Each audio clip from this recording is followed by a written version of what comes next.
Organizers of the annual African Magazine Awards, AFRIMMA in Dallas, announced the 10th anniversary edition. Headliners to include Yemi Alade, Fino, Ruger, and other prominent names within the Afrobeat space. In this next quick chat, founder and organizer of the awards, Anderson Obiago, popularly known as Big A, explains the trickle-down effect of the success of Afrobeat internationally on the Nigerian creative space. He also shares his dream, details of his journey so far in promoting Nigerian music in the diaspora, and tips on consolidating on current demand for Afro content in the global space. Hear him. I remember when we started pushing Afrobeats 15 years ago to go, to cross the borders. Back in the days, you see these artists, they were making money. The only money they were making was just climbing the stage and performing on stage. And now, you think about it, someone like a Burna Boy, he makes $1 million, $1.5, $2 million per show. There's no way 50–40% of that money doesn't come home. And you also have to understand that everybody that travels with him, they're from here. 80% of his crew, his entourage, they're from here. So these kids are providing a lot of employment. Like you have to understand that. So you're thinking about the gatekeepers. Of course, they're making money. They have to make money. Those are the international labels, the distribution companies, of course. But majority of the money is coming back home.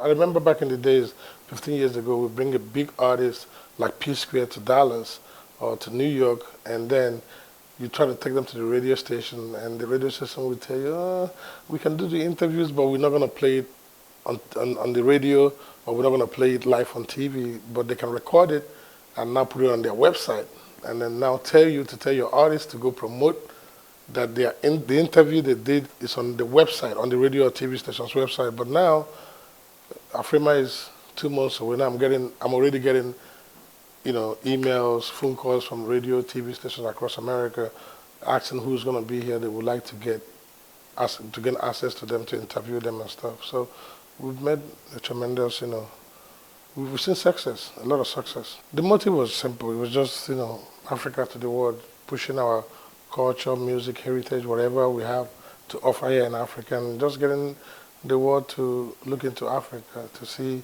what we have to offer. And when we started pushing African music 15 years ago, it wasn't this big. Afrobeats wasn't really big at that point. So I think the main reason why we started the award show was during that time when our big artists like Wizkid and the rest of them, they get nominations at the BET Awards, MTV Awards, but guess what?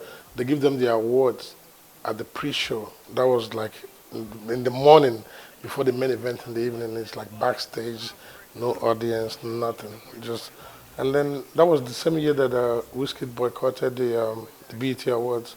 So we were like, we need to create something for us, FUBU, from us. Yeah, exactly. So we wanted to create a platform where we can celebrate our arts, where they can come up on stage and receive their awards and be proud to be recognized.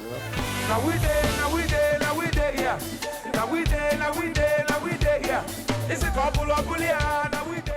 There are 1,000 Wizkids, Burna Boys in villages across Africa.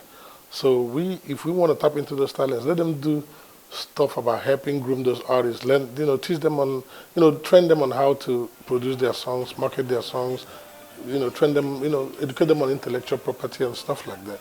But I think where African music got to where it is without the help of the government, I feel like if the government step in now to try to add structure to it, I think it's not gonna go down very well. We've gotten here where we are today without the help of the government. It's a huge industry. Afrobeats is a huge industry. People that live in Nigeria, I'm seeing it from a diasporan point of view. It's big, it's huge. You're talking about people like Burna Boy selling out capacities across the world. I'm talking about like 50,000 capacity venues, sold out Madison Square Garden, 20,000 capacity. That's huge. Even some of the biggest artists in America can't even do that by themselves. So it's a huge industry, and they don't really get the the kind of accolades they deserve. And on our 10th anniversary, we're partnering with the city of Dallas. Thank God they came on board. They've noticed our struggle for 10 years, and now they're strictly and very much behind us. They're willing to do anything to make sure it's a success.